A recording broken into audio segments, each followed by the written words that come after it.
శుభకార్యాలకు పూజార్ల కోసం వెతుకుతున్నారా? ఇక నుండి అవసరం లేదు. పూజారీస్.com లో అతి తక్కువ ధరలకే పూజార్లను ముందే బుక్ చేసుకోండి. వెంటనే కాల్ చేయండి. నమస్తే, వెల్కమ్ టు సుమన్ టీవీ. నేను మీ యామ్ని. ప్రస్తుతం మనతో ఉన్నారు ప్రముఖ ఆధ్యాత్మికవేత్త, ప్రముఖ జ్యోతిష్య వాస్తు పండితులు మనతో సూర్యనారాయణ శర్మ గారు ఉన్నారు. వారితో మాట్లాడదాం. నమస్కారం గురుగారు. నమస్కారం అమ్మ, శుభం వ్యాధు. గురుగారు, మనకి ఈ 2024 సంవత్సరంలో అసలు తులారాశి వారికి అంటే ఏ విధంగా ఉంటుందంటారు? తులారాశి వారి దగ్గరికి వచ్చినప్పుడు ఏంటంటే, ఈ తులారాశిలో మనకు విశాఖ నక్షత్రం కనిపిస్తుంది, చిత్తా నక్షత్రం 3-4 పాదాలు, స్వాతి నక్షత్రం 4 పాదాలు కనిపిస్తాయమ్మా. సో ఇక్కడ ఏంటంటే, ఈ తులారాశికి మొన్నటి వరకు అర్ధాశ్రమ శని నడిచిన తర్వాత ఇప్పుడు పంచమలో శని వచ్చాడు. అలాగే మనం తీసుకుంటే సప్తమంలో బృహస్పతి గురుచండాల యోగం ఉండేను నవంబర్ 1 వరకు.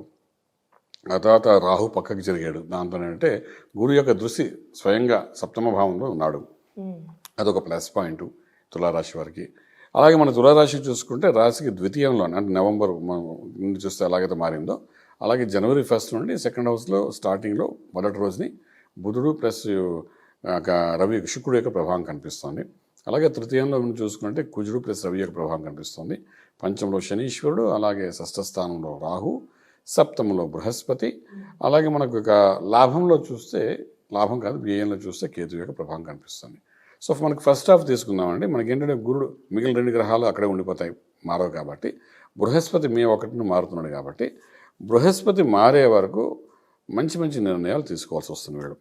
అంటే అగ్రిమెంట్స్ ఏమైనా చేయాలంటే చేసుకోవడము వ్యాపారంలోని, అలాగే ఫిల్మ్ ఇండస్ట్రీలో ఉన్నారనుకోండి, వాళ్ళు ఏమైనా అగ్రిమెంట్స్ విత్ హీరోస్ కానీ ప్రొడ్యూసర్స్ డైరెక్టర్స్ చేసుకుని అంటే నెక్స్ట్ కమింగ్ ఒక 1 or 2 years కావాల్సిన షెడ్యూల్స్ అని చేసుకోవడం కానీ, అలాగే హీరోయిన్స్తో కలిసి కాంట్రాక్ట్స్ పెట్టుకుని మనం చక్కగా ఈ సంవత్సరం ఇవి ఫిల్మ్స్ వేయాలని అనుకోవడం కానీ, ఇట్లాంటివి ఏమైనా ఉన్నాయంటే ఇవన్నీ ఫస్ట్ హాఫ్లో చేసుకుంటే చాలా ఎఫెక్టివ్గా పనిచేస్తుంది అన్నమాట. అది ఇంకా ఏ నిర్ణయం ఫస్ట్ హాఫ్లో తీసుకున్నా, అది ఏ అగ్రిమెంట్ చేసినా, ఏ వ్యాపారానికి సంబంధించిన పార్ట్నర్షిప్ అగ్రిమెంట్ చేసినా, ఇవన్నీ మనకు లైఫ్ టర్నింగ్ పాయింట్ అనొచ్చండి. అంటే ఇక్కడ నుండి ఈ బృహస్పతి ఎప్పుడైతే 7వ ఇంట్లో చూస్తున్నాడో, ఫస్ట్ ఆఫ్ ఆల్ 7th ఆస్పెక్ట్లో బృహస్పతి ఉన్నాడు అంటే, రాశిని చూస్తున్నాడు అంటే, ఒకటి మ్యారేజ్ లైఫ్లోని ఉన్న ఇష్యూస్ అన్నీ ఒక్కసారిగా క్లియర్ చేస్తాడు. అంటే గురుడు కంటే మించిన గ్రహం లేదండి, శుభగ్రహం. సో వాడు 7వ ఇంట్లోకి వచ్చాడు. 7వ ఇంట్లోకి వచ్చాడు అంటే వైఫ్ అండ్ హస్బెండ్ రిలేషన్ని బాగా సపోర్ట్ చేస్తాడు. వాళ్ళు ఉన్న ఇబ్బందుల్ని బయట తీస్తాడు, కరెక్షన్ చేస్తాడు, చేసి మళ్ళీ అన్యోన్యంగా ఉండేటట్టు చేయడానికి ప్రయత్నం చేస్తాడు. సో అదొక మంచి ఆస్పెక్ట్ అన్నమాట మనకు ఈ తులారాశి జరిగేది. సో అప్పటి వరకు ఉన్న ఇష్యూస్ అన్నీ క్లియర్ అవుతాయి. అలాగే ఈ యొక్క బృహస్పతి దృష్టి ఓలాగున్నా మనకు తృతీయ స్థానంలో ఎప్పుడైతే రవి కుజుడు ఉన్న విక్రమస్థానంలో ఉన్నారో, మనకు డైనమిక్గా ఒక స్టెప్ వేసి ఒక వెంచర్స్ కానీ ఒక యాక్టివిటీ కానీ స్టార్ట్ చేయడానికి ఆడవాళ్ళు కానీ మగవాళ్ళు కానీ చేయడానికి అవకాశం ఇస్తారు వాడు. ఇప్పుడు చూడండి, మనం ఇంట్లో ఐడియల్గా కూర్చొని చాలామంది ఉంటారు వివాహం అయిన తర్వాత ఆడవాళ్ళు. వాళ్ళు ఏం స్టెప్ చేద్దామని ఎంత చదువుకున్నా వాళ్ళు చదివిన చదువు దగ్గర పని చేయనివ్వకుండా ఇంట్లో కూర్చోబెడుతుంటారు ఒక్కొక్కసారి. సో ఏమి చేయలేరేమో అనుకుంటాం. అటువంటి వాళ్ళకి తులారాశిలో ఉన్న వాళ్ళకి స్పెషల్లీ విశాఖ నక్షత్రం, మనకు స్వాతి నక్షత్రం వాళ్ళు ఎవరున్నారంటే, వాళ్ళు ఇప్పుడు ఏదైనా ఇనిషియేట్ చేయగలిగితే వాళ్ళ పేరు మీద, అంటే ఫిజికల్గా ఇప్పుడు చాలామంది ఇంట్లో ఆడవాళ్ళు ఉంటే వాళ్ళ పేరు మీద ల్యాండ్స్ కొంటారు, వాళ్ళు ఫిజికల్ సంతకాలు పెట్టకని తప్ప ఇంక దేనికి ఉపయోగపడరు.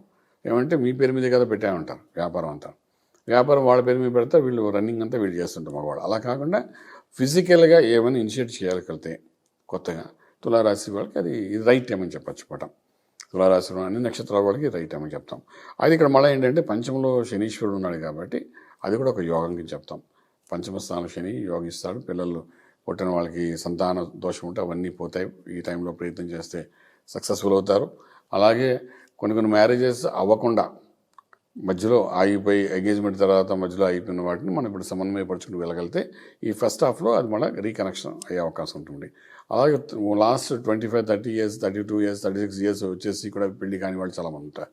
అటువంటి వాళ్ళు కూడా కొంత ఏమైనా ప్రత్యేకమైన పూజలు చేసి దానికి సంబంధించిన అంటే గురుబలం ఉంది కాబట్టి తులారాశి చేసి ఒకవేళ కానీ లేదంటే వాళ్ళకి ఈ టైంలో ప్రయత్నంగా చేయగలిగితే డెఫినెట్గా అది ఏదో ఒక ఆన్సర్ అనేది దొరుకుతుందన్నమాట.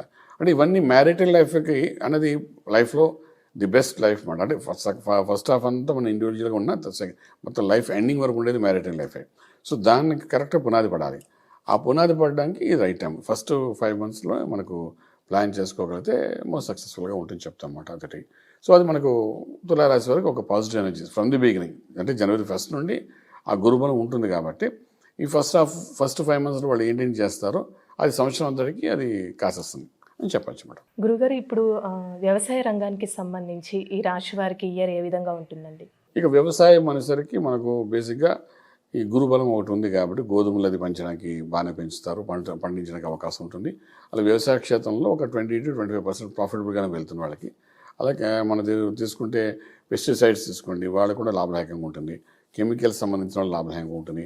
అలాగే steel, cement, iron, scrap, automobiles, అలాగే మనం petrol bunks, crude oil, wine shops, వీళ్ళందరికీ కూడా మనకి ఫస్ట్ స్టార్టింగ్ నుండే ఫుల్ రైజింగ్లో ఉంటే పంట బాగా పండుతుంది, రైతాంగం వాళ్ళకి సంబంధించింది. సో అన్నీ మనకు తులారాశి వారికి first half is the best for them, May first. So అది వచ్చిన దాన్ని బట్టి మనం మిగిలిన లైఫ్ అంతా 7 months లీడ్ చేయడం జరుగుతుంది కాబట్టి they are successful this year అని చెప్పచ్చు తులారాశి వాడు. పరిహారాల దగ్గరికి వచ్చినప్పుడు మనకి ఏంటంటే ఇక్కడ మనకు 5th హౌస్లో శని, 6th హౌస్లో రాహు కనిపిస్తున్నాడండి. సో మనకి ఏమంటే పిల్లల ద్వారా మనకి ఇబ్బంది ఉండదు, కానీ ఆరోగ్యం దగ్గరికి మాత్రం రాహు ఉన్నాడు. సో రాహు గాయత్రి మంత్రాన్ని చేయమని చెప్తామన్నమాట. ఆరోగ్య స్థానంలో ఉన్నాడు కాబట్టి అది గుళ్ళకి ఈ తులారాశి వాళ్ళు కూడా ఈ పాదాలు వేడెక్కిపోతుంటాయి, అరిపాదాల్లోని కొన్ని ఇబ్బందులు జరిగే అవకాశం ఉంటుంది. అక్కడ న్యూరో సిస్టమ్ మీద దెబ్బ కొట్టే అవకాశం ఉంటుంది. కాబట్టి రాహు మంత్రాన్ని, రాహు గాయత్రి మంత్రాన్ని చేయడం కానీ, రాహు కాలంలో దీపారాధన పెట్టడం కానీ, అదే నెయ్యి దీపారాధన పెడుతుంటారు కాబట్టి పెడుతూ రాహు గాయత్రి మంత్రం, దుర్గాదేవిని పూజ చేయడం కానీ, ఇలాంటివి ఏమైనా కొన్ని రెమెడీస్ చేసుకుంటే అది లైఫ్ అంతా, అంటే ఈ ఏడాది అంతా కొంచెం ఎఫెక్టివ్గా కనబడుతుంది. అంటే మంగళవారం పూట రాహుకాలంలో దీపారాధన చేయాలి అని చెప్పి అంటుంటారు చాలామంది. సో అలాంటిది ఏమైనా చేసుకున్నా కూడా అది gives a positive energy for them అన్నమాట. చాలా చక్కగా తెలియదు గురుగారు, ధన్యవాదాలండి. శుభం బియాదం.